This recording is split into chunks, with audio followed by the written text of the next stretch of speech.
Hello, everyone. This is Rich Batista. Welcome to our next installment of our special GEMA Talks vidcast series. I'm pleased today to welcome Melissa Anelli. Melissa is the CEO, founder and CEO of Mischief Management, which is a company that brings fandom to real life. And I'm going to let her explain that a bit more and all of the interesting pieces of her company, which is, in today's fandom world has really shown some interesting aspects of the business and built some really interesting pieces of it. One thing about Melissa that I think is just really interesting is just throughout her career is her versatility and her she's so multi-talented. This is a person who either now or in the past has been an author, a blogger, a webmistress, a podcaster, a journalist.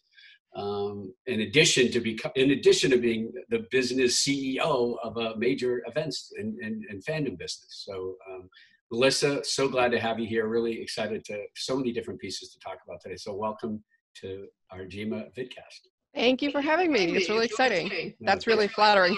Yeah, well, again, we've met a few years ago, and just I've been so impressed with what you've built, and really excited to tell our GEMA audience more about it. So, why don't you first tell the audience a bit more about Mischief Management and all the different pieces to it? Sure. Mischief Management, our primary activity is putting on big fan conventions. So we started with LeakyCon, which is our Harry Potter convention. It started back in 2009 because in 2007 some Harry Potter fans got together and thought, we want to do this. We want to do one of these conventions our way. And so we started by doing something that is a very overused phrase now, which is by fans for fans. But back in 2007, 2008, that wasn't really a thing. Actually, the length of my career, it wasn't really a thing. And now it seems that fans are sort of running a lot of the shows. So we started with LeakyCon. I can get into that later, but we started with LeakyCon in 2009. And then we added BroadwayCon in 2016. We also do a Game of Thrones convention called Con of Thrones. We've also worked with a number of other companies working on events for them specifically. And then we also produce a variety of podcasts that are all about fashion, passion. Fandom and passion makes fashion, apparently. Passion, we also have a lot of geeky merchandise. We do a lot of different things, but it all revolves around loving things so much that you want to talk about them with other people, get together in person with other people. And you've actually now even launched a podcast convention as well, right? Yes, we have a podcast convention called PodcastCon, which actually it had its first year last year. It was called PodX, and it was great, but we wanted to change the name, so now it's officially PodcastCon. Okay. So needless to say, the live events business has been severely impacted by the crisis that we're in today. As someone who's a business owner, please talk about, if you can, the impact it's had and how you're navigating through the challenges. So the events business, any event business organizer will tell you, it goes in cycles. So we had, most businesses go in some sort of cycle, but the annual cycle of an events industry is very up and down. So all of our events happen from June through January. We do our Harry Potter event, our Game of Thrones event. We have our Broadway convention in January. And so what that's like from a business perspective is that you're basically spending 6 months sort of like spending all the money. So all the money, you're spending everything. And then the next 6 months are sort of like when you rebuild that revenue so that you can carry through to the next year. So if you imagine it like a cycle where you're spending, and your revenue goes from like here to there, coronavirus came here, right here. And what happened as coronavirus hit is that all the train couldn't come back up the hill again. And so on the one hand, we were lucky that we didn't have to cancel an event yet because it happened after BroadwayCon, but before our summer events. Right. Yeah. So in that way, we lucked out. But in the way that we did not luck out was that you just saw revenue just completely drop off a cliff. And then we've also had to postpone launches, which are huge revenue drivers for an event. The first month of an event cycle is sometimes when you make 30 to 40% of the revenue that comes in for the year. So postponing those is a heavy hit to your ongoing revenue.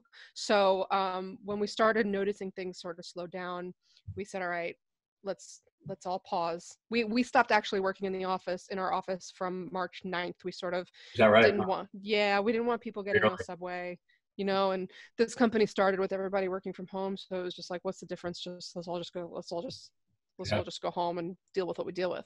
So we were working home for a while, and then we saw it really hit, and we went from like 75% revenue to 50% revenue to obviously like literal zero, which is something we've never ever seen.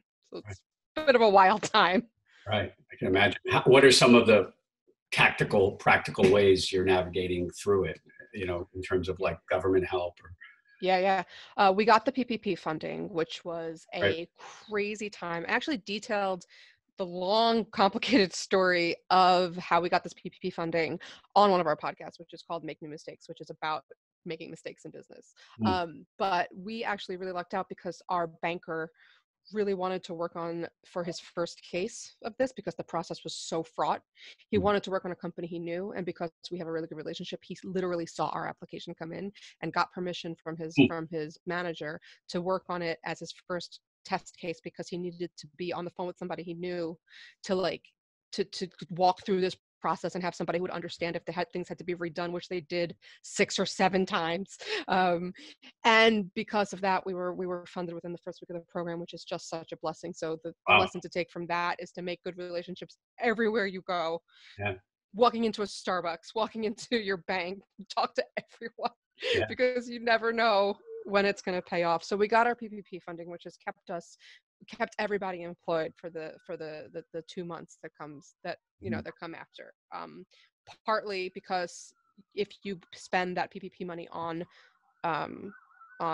payroll, it's going to get forgiven. We're not going to have to pay it back to the government, which is such a big thing. That's such a big thing for a small business to have gotten during this time. Yes. And so you do have some events upcoming this summer. So how are you thinking about, how are you deciding what to do there, and how do you think about that process? Yeah, it's wild. We're put into a very weird holding pattern because we have to wait to cancel or move things, because the way event contracts work, you're locked into these guarantees, and you're locked into a certain amount of rooms that the hotel is expecting you to fill, and a certain payments to the venue, et cetera, and the only way that gets forgiven is if the venue agrees to it, or there's a force majeure, which is force majeure is an act of God. Epidemic does in most cases fall under force majeure. In some cases it specifically doesn't.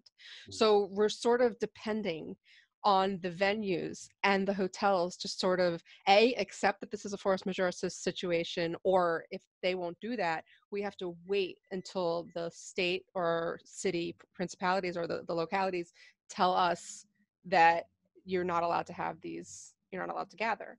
Now, that's only going to happen inside a month. But with an event cycle, we're losing 3 and 4 months of sale window, not to mention talent doesn't want to or can't travel to the events. So we're going to need to do something about that. The events, if they were forced to happen tomorrow, like say tomorrow we got the all clear, everybody can go outside, everybody's fine. If our event was in a month, that event would fail, because we have now had 2 or 3 months where we haven't been collecting revenue, getting the logistics back up and going, and then having to outlay all the money as though there was no interruption. It would fail. So we're working with venues, and we're working with the people that hold our contracts, to see what we can do, because at the end of the day, the venues don't want you to have a failing event, because the likelihood of you coming back and having another event is then becomes very low. Right.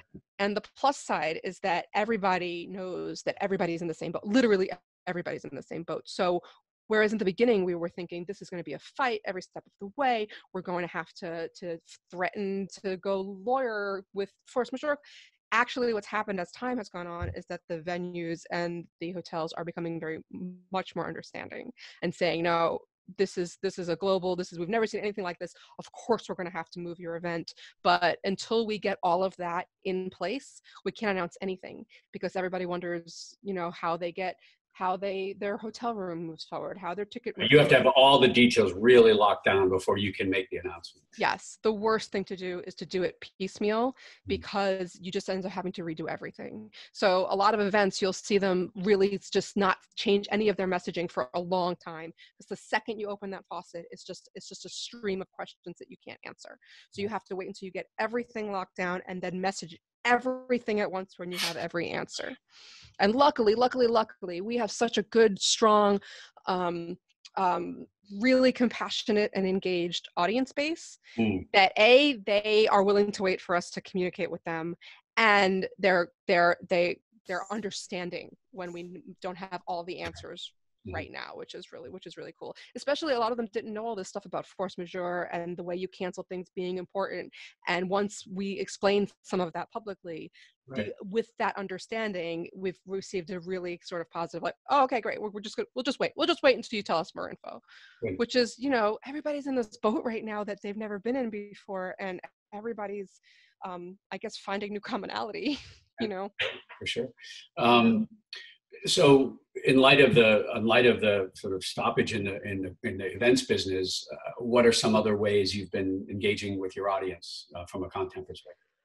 Mischief, actually, from the first week that we all started working from home, we said, all right, well, let's continue to do things to engage all of our people who are now at home and not necessarily bored, but everybody's full of anxiety. Everybody's worried about their job. Literally everyone is worried about their job. Everyone's worried about their livelihood. Everyone's worried about their way of life never returning to normal. So the best thing that we could do at this time was to use all this group of amazing talent and contacts we've built up over the years. And we've been producing Twitch shows every single weekday since the breakout started. So with each of our events comes a certain set of people that we go to all the time to come and do things. So for instance, for BroadwayCon, we have Ben Cameron, who is the host of all of our main stage stuff at BroadwayCon. He's so wonderful.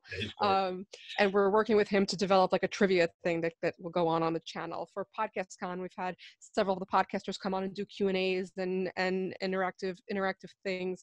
We've had a lot of Harry Potter Wizard Rock people just playing music. We've done video game streaming. Actually, I personally do video game streaming just for fun at night, because it's keeping my anxiety low.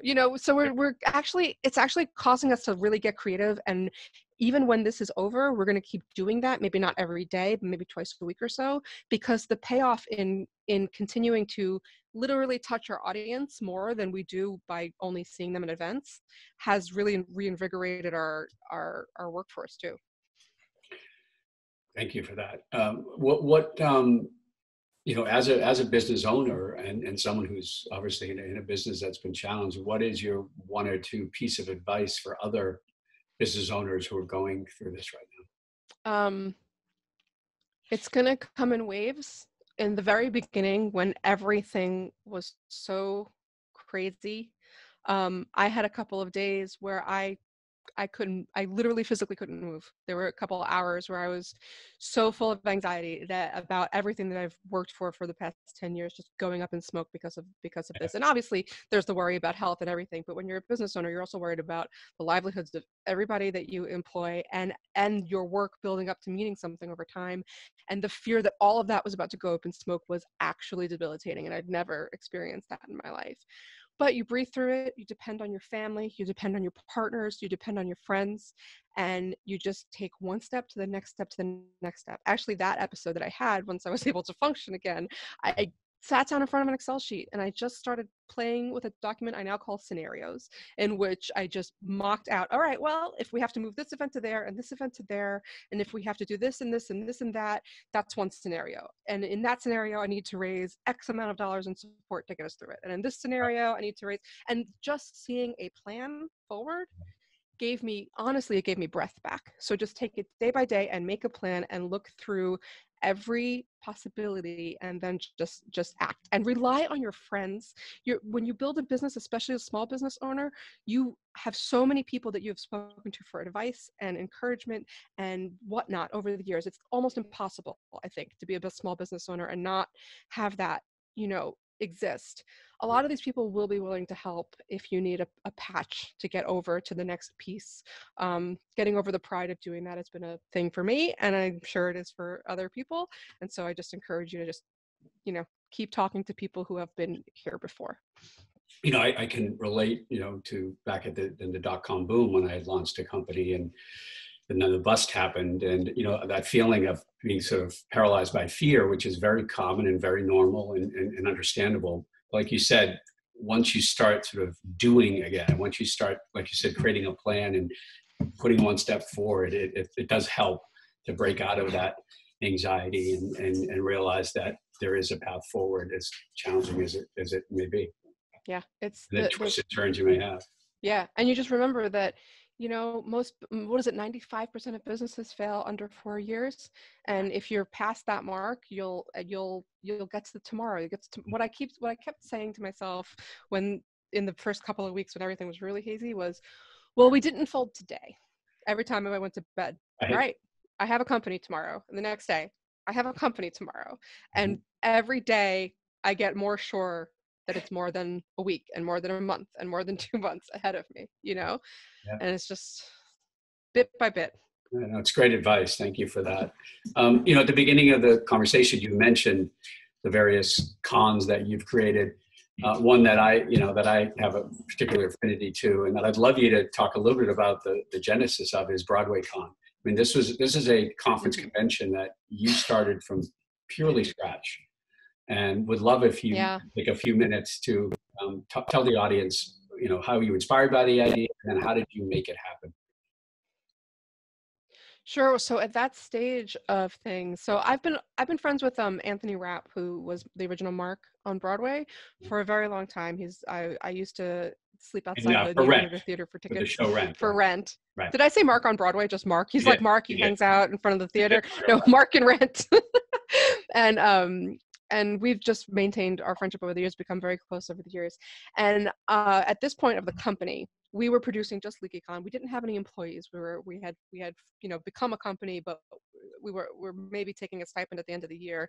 No employees to speak of at that point, but we were just a team that was trying to make something happen. And I was at Anthony's place watching the Tonys in 2013, and at the end of that of that amazing Tonys, which is the one with that big opening with Neil Patrick Harris, that's like, Oh yeah, that was oh my God, fantastic. Neil Patrick Harris and Audra did a rap at the end, and Audra dropped the mic. And at that moment, my business partner at the time texted me and said, "Has there ever been a Broadway convention?" And literally at that moment, I knew that there would be one. A, there wasn't one. B, there needed to be one. C, we needed to do it. But I didn't tell Anthony yet, because he was coming to one of our conventions later that month for the first time, and he heard me speak about them for years. And so at that convention, we did a big parody of La Vie Boheme. We did like a fandom-based parody of La Vie Boheme. That's one of the best things I've ever done in my life. Mm. And when that weekend was over, I walked up to him and said, "Okay, now you see what I do for a living. What do you think about one of these for Broadway Con?" And he just took a beat and looked at me and said, "Whatever you need, I'm in."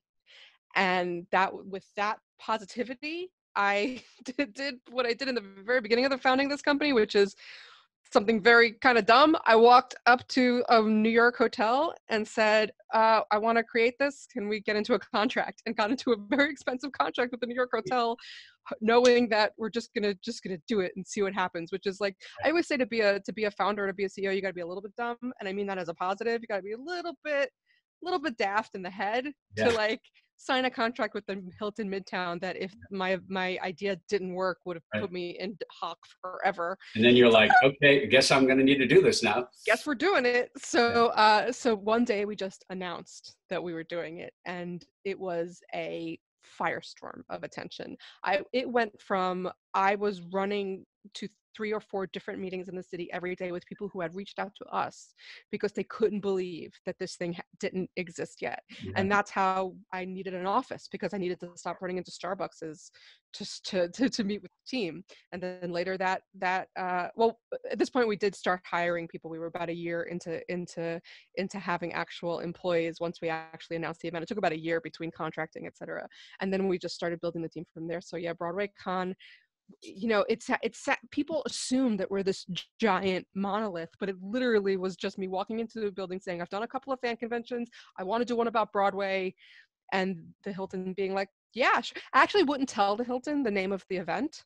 I told just our salesperson, and she swore to me up, down, left, and sideways that nobody else, because I was so sure that somebody else must be working on this idea. So I Right. wouldn't tell them. So the first draft of the contract for BroadwayCon 2016 said winter entertainment event at the Hilton Midtown, because I wouldn't let her put the name in.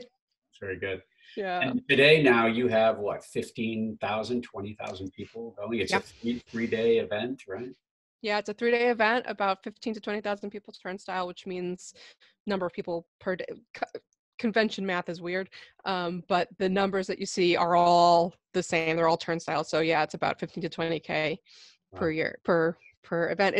It's what's been really key to the BroadwayCon experience is that the entities on Broadway, some of them took longer than others, but little by little, they all see it as an important part of their year. Right. The I'm shows, sure people told you the yeah. 10 reasons why it will never work, and I'm sure you heard that early on. Yes. Or then there were some entities that were sort of like, well, why would we put our brand on this thing, Right.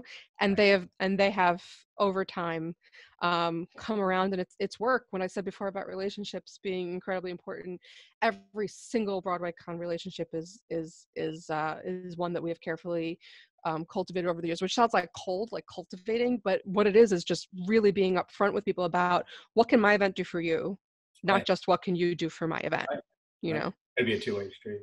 Yeah. I think the BroadwayCon experience is a great microcosm of I think your talents. And one thing I've noticed from you from even the early days when we met was you meet people out there that are great at ideation, great at strategy, but aren't strong in operating. And then you meet other folks who are great at tactical and operating, but they're not idea people, vision people. I really think you meld the two and you do it brilliantly. And BroadwayCon's a perfect example, right? You had this vision, you had this unbelievable passion, but then you also figure out how to actually make it happen. Where does that come from for you? Do you have like parents who had that or something, or did one come before the other, or do you think you're better at one than the other and don't realize you're good at both, or how does that work? I appreciate that, because I think of myself as a really disorganized person. And I think the feeling of disorganization leads me to want to organize, Also, I mean, let's call a spade. It's my team. My team I have an operations aspect of this company that any event company needs an operations team that is sterling. And they organize in a way that I can't possibly imagine. But I also think that anybody who runs a company needs to be, you're sort of a watchdog. I had somebody say this once, and it was one of those moments where it was, you hear something about yourself that's A, surprising, and B, completely unsurprising, which is that I'm always looking for the problem. And I'm always looking for the problem. And there's a certain thing to like, yeah, if I don't find the problem, it's my whole future. So I need to, it has a way of putting you on guard for it. I think that I just really like seeing things done. It was the same thing with the Leaky Cauldron, which is how this basically all started. Is back in the day when the internet was real new and fans weren't part of the fan discussion. All we were doing at that time while we built up the Leaky Cauldron, which is how I had a staff, which is how the LeakyCon started, which is how Broadway, it all starts there, was finding ways to really connect with the fans better and in more creative ways and in new ways. And with all of that came a better operational knowledge. You know what I mean? How do you do a podcast? How do you organize a website? What do you need to make a web forum work? What kind of moderation team do you need? So it gives you a sort of at least feeling for, like, I'm not an operations director. I don't think I ever could be. I'm not behaviorally suited for that to be my only job, but having a feel for it you just learn that over time, because if you really want to see things done, you have to sort of be in the mix. And then the more you're in the mix, I think the more you sort of learn to watch for when things are going right and when things are going wrong. And then you just find great people. And when you find great people, I say you find great people like it's easy. It's not easy, but when you find great people, you gotta trust them to do their job and just back them up.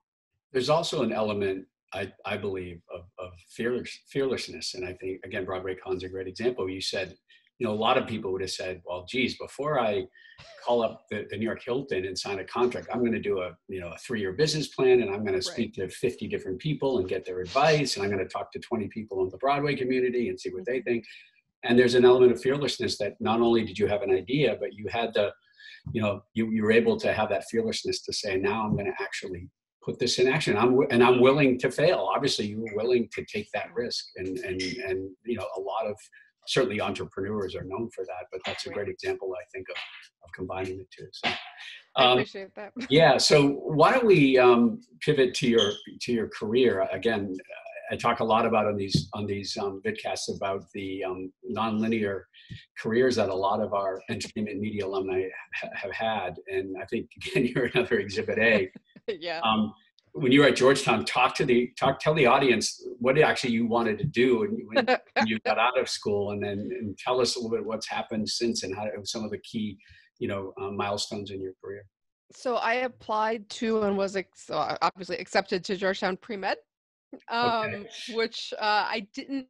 It's so funny. I should have known, but I didn't know it was harder to get into Georgetown Pre-Med than it was to get into Georgetown Undecided. I didn't know that until like my third year, when Paul Betts said to me, I was in his English class, and I'll get into this, but I had changed, and he said, "Oh, you did you come to Georgetown to be an English major?" I said, "No, I came Pre-Med," and he just looked at me like, what? That's really hard. And I was like, why? It's not harder than getting in normally. He's like, yes, it is.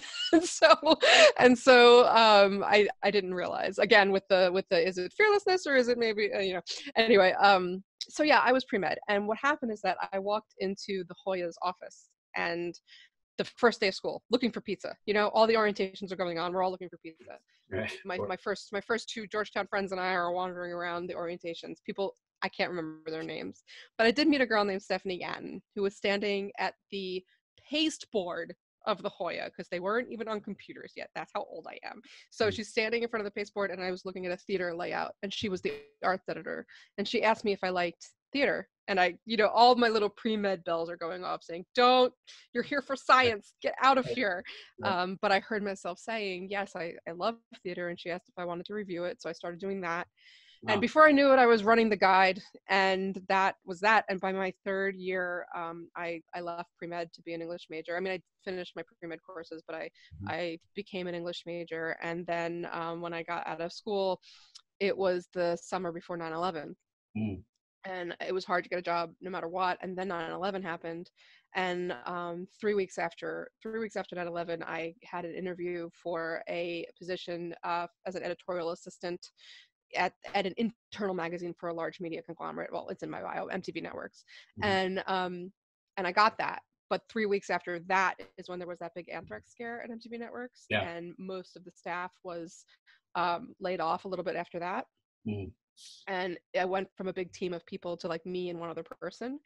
And so instead of doing the reporting work that I thought I was doing, because I wanted to be a journalist, reporting work that I thought I was doing some other things. So I eventually left and went to the Staten Island Advance, where I could really get my feet wet doing daily newspaper reporting. So for instance, in my first year, one day I was reporting on a bitter fight about an easement, which is just a curb cut in a community.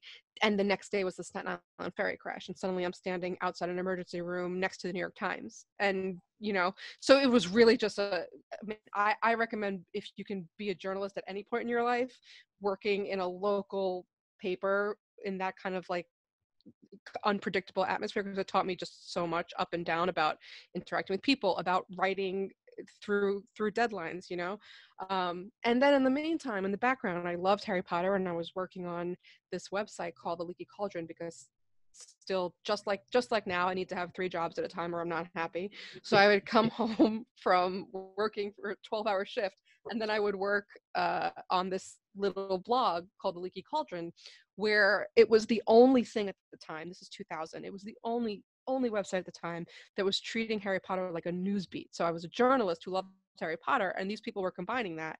Mm. Fan journalism wasn't the thing then. There Right. were no Isn't a thing yet. fan websites didn't even have news at the time. We were the first ones to really do it. Lord of the Rings sort of started right after that.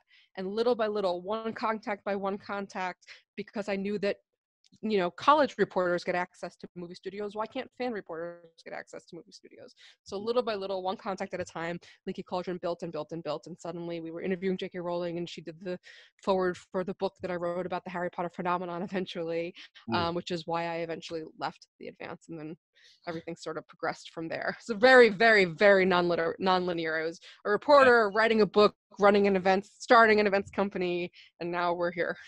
And the first event that spurred you on to get into that business was LeakyCon, correct? Yeah, we were a bunch of Harry Potter fans at an event right after the last book came out. And I'll tell you this story in this way. We were all a little tipsy. We were at a party late in the convention, and a bunch of the staffers of the Leaky Cauldron were there. And we all work with each other all of the time on the internet. And so these conventions were a way for us to have that friendship in person.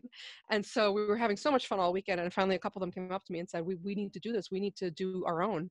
And that's how LeakyCon was born. And 2 years later, but we signed our contract for LeakyCon in 2008. Couple of months after we signed that contract, the recession hit.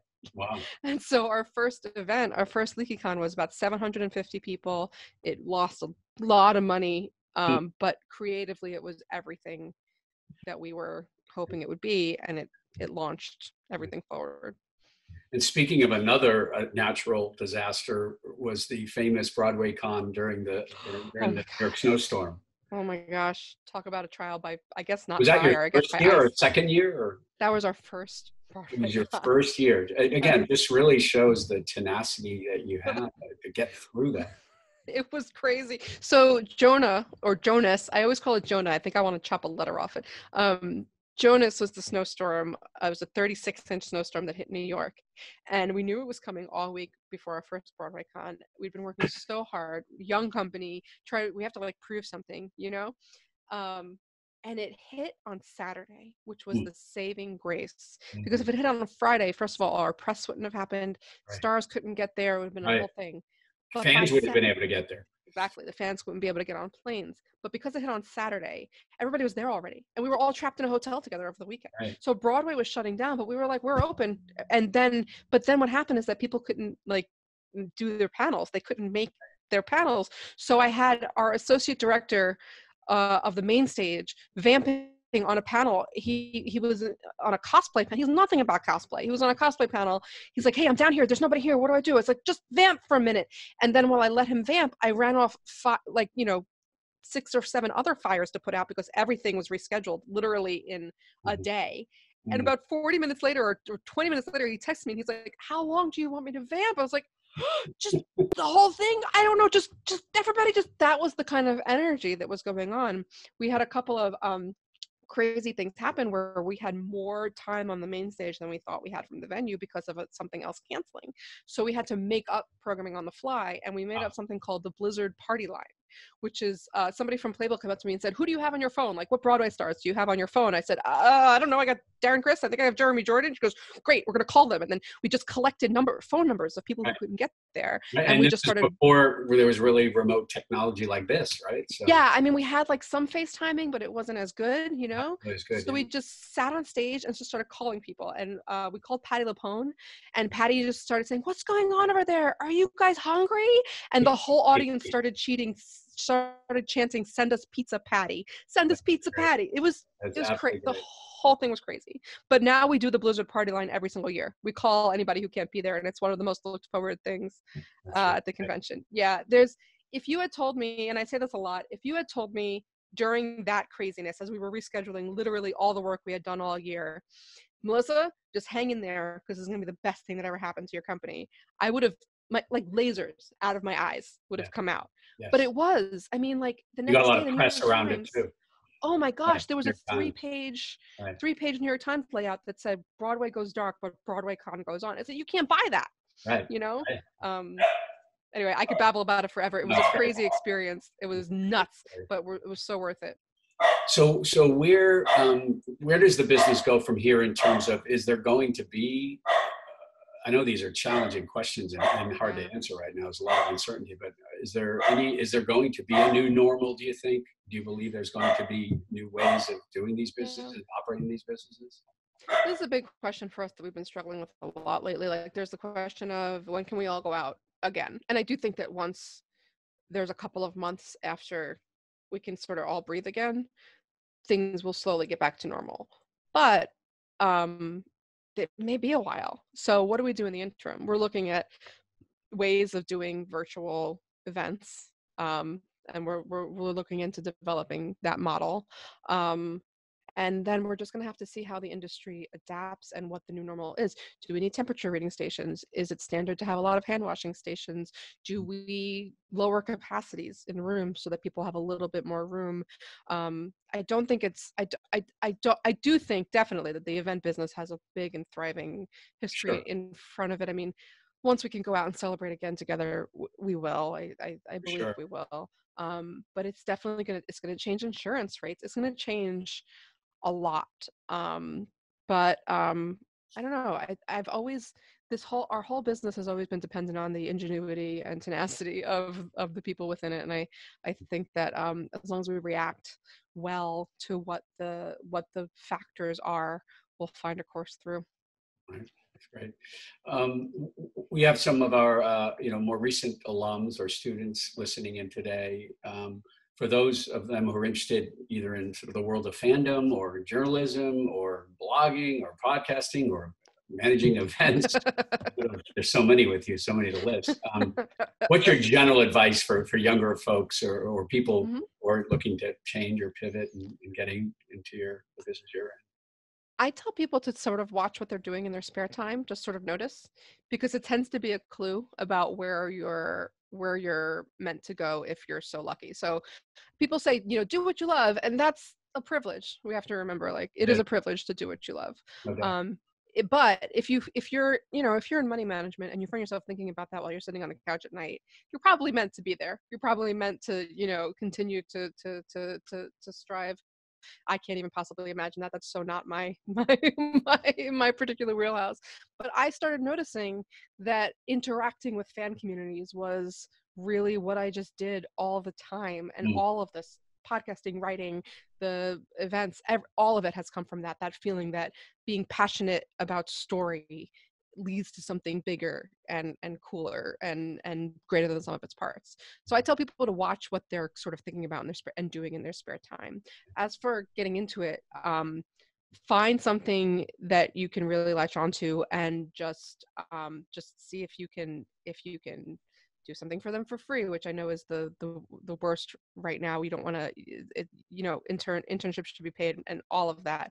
But if they have a volunteer program at a con, volunteer. We notice good volunteers, and most of our staff comes from that.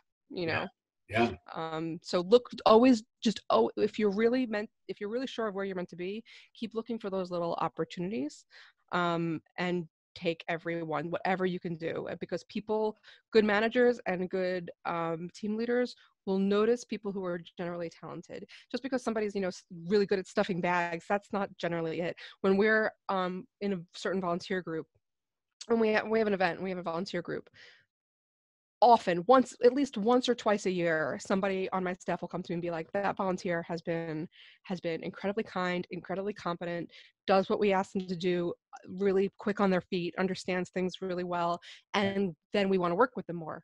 And 5 times out of 10, that person, when a job comes up, we will pull them in.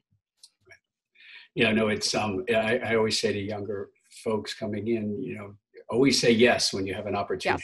Yes. Don't be the one who says, "Well, I'd like to do that, but I'm busy this weekend." It's like, Right. no, find a way to say Find yes. a yes. Find Absolutely. yes, and great things can come from it. And like you said too, you'd be surprised how, as you know as well as I do, how hard it is to find quality people. And if Yes. you find someone who's reliable and hardworking and competent, they're going to stand out, and they don't even probably realize it. Yes, So exactly. make yourself be noticed for sure. Absolutely. Well, it's a great note to end on. This has been Very fun. I know it's been a really interesting time for you in many ways, and I really appreciate you, Melissa, taking the time, because I know you've got a lot of plate spinning right now, but it's been really, honestly, really educational and informative for people to understand how a business owner is going through this time. You have, real practical experience to practical, situations that you're dealing with that are, I think, can be really helpful for people. So thank you for that. Thank you. I appreciate that. I always try to keep a little bit of whimsy around in these trying times. So I got my Diagon Alley. That's another piece of advice. Always, never forget your roots and have some fun always. So if my Diagon Alley makes me, any less of a CEO, then I don't even want to hear from that person anymore. Looks good. But I appreciate that. Thank you. It's great. And stay safe, and we will hopefully see each other physically soon. Yes. Okay. Thanks, Melissa. Talk to you soon. Thank you.